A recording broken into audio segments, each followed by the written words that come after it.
ಕೈಜೋಡಿಸಲು ಅನುಕೂಲವಾಗಿದೆ ಎಂದರು. ಮುಂಬರುವ ವರ್ಷಗಳಲ್ಲಿ ಜಾಗತಿಕ ಬಾಹ್ಯಾಕಾಶ ಆರ್ಥಿಕತೆ ಬೃಹತ್ ಪ್ರಮಾಣದಲ್ಲಿ ಬೆಳವಣಿಗೆಯಾಗಲಿದ್ದು, ದೇಶದ ಯುವಜನರಿಗೆ ಹೆಚ್ಚಿನ ಅವಕಾಶಗಳು ಲಭಿಸಲಿವೆ ಎಂದು ಆಶಯ ವ್ಯಕ್ತಪಡಿಸಿದರು. ಭಾರತ ಕಳೆದ 7 ವರ್ಷಗಳಲ್ಲಿ ಬಾಹ್ಯಾಕಾಶ ವಲಯವನ್ನು ಮುಕ್ತ, ಸಹಕಾರಾತ್ಮಕ ಹಾಗೂ ಆವಿಷ್ಕಾರ ಆಧಾರಿತ ಪರಿಸರ ವ್ಯವಸ್ಥೆಯನ್ನಾಗಿಸಲು ಹಲವು ನಿರ್ಣಾಯಕ ಕ್ರಮಗಳನ್ನು ಕೈಗೊಂಡಿದೆ ಎಂದರು. ದೇಶದಲ್ಲಿ 300ಕ್ಕೂ ಹೆಚ್ಚು ಬಾಹ್ಯಾಕಾಶ ನವೋದ್ಯಮಿಗಳು ಕಾರ್ಯನಿರ್ವಹಿಸುತ್ತಿದ್ದು, ಭಾರತದ ಬಾಹ್ಯಾಕಾಶ ಭವಿಷ್ಯದಲ್ಲಿ ಹೊಸ ಆಶಯಗಳನ್ನು ಮೂಡಿಸಿದೆ. ಸ್ಕೈರೂಟ್ ಇನ್ಫಿನಿಟಿ ಕ್ಯಾಂಪಸ್ ಭಾರತದ ಹೊಸ ಆಲೋಚನೆ, ಆವಿಷ್ಕಾರ ಹಾಗೂ ಯುವ ಶಕ್ತಿಯ ಪ್ರತಿಬಿಂಬವಾಗಿದೆ ಎಂದು ವಿಶ್ಲೇಷಿಸಿದರು. खुद पर भरोसा किया, आप रिस्क उठाने में पीछे नहीं रहे और इसका परिणाम आज पूरा देश देख रहा है.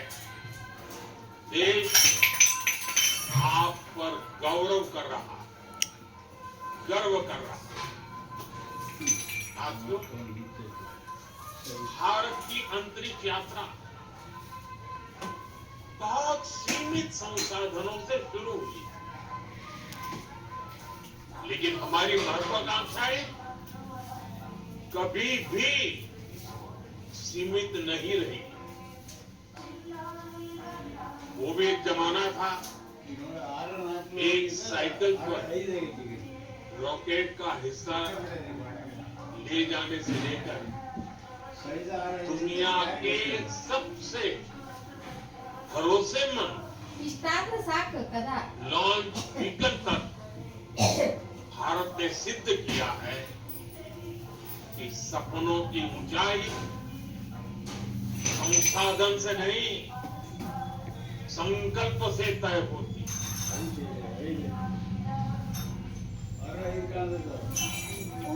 ಈ ಕ್ಯಾಂಪಸ್ ಸುಮಾರು 2 ಲಕ್ಷ ಚದರ ಅಡಿ ಸ್ಥಳ ಹೊಂದಿದ್ದು, ಇದು ಬಹುಪಯೋಗಿ ಉಡಾವಣಾ ವಾಹನಗಳ ವಿನ್ಯಾಸ, ಅಭಿವೃದ್ಧಿ, ಪರೀಕ್ಷೆಯ ಜೊತೆಗೆ ಪ್ರತಿ ತಿಂಗಳು ಒಂದು ಆರ್ಬಿಟಲ್ ರಾಕೆಟ್ ನಿರ್ಮಾಣ ಮಾಡುವ ಸಾಮರ್ಥ್ಯವನ್ನು ಹೊಂದಿದೆ.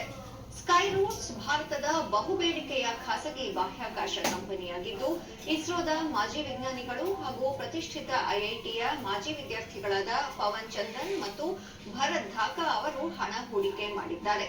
2022ರ ನವೆಂಬರ್ನಲ್ಲಿ ಆರಂಭವಾದ ಈ ಸಂಸ್ಥೆ ಹಲವು ಉಪಗ್ರಹಗಳ ಉಡಾವಣಾ ಕಾರ್ಯದಲ್ಲಿ ತನ್ನನ್ನು ತೊಡಗಿಸಿಕೊಂಡಿದೆ.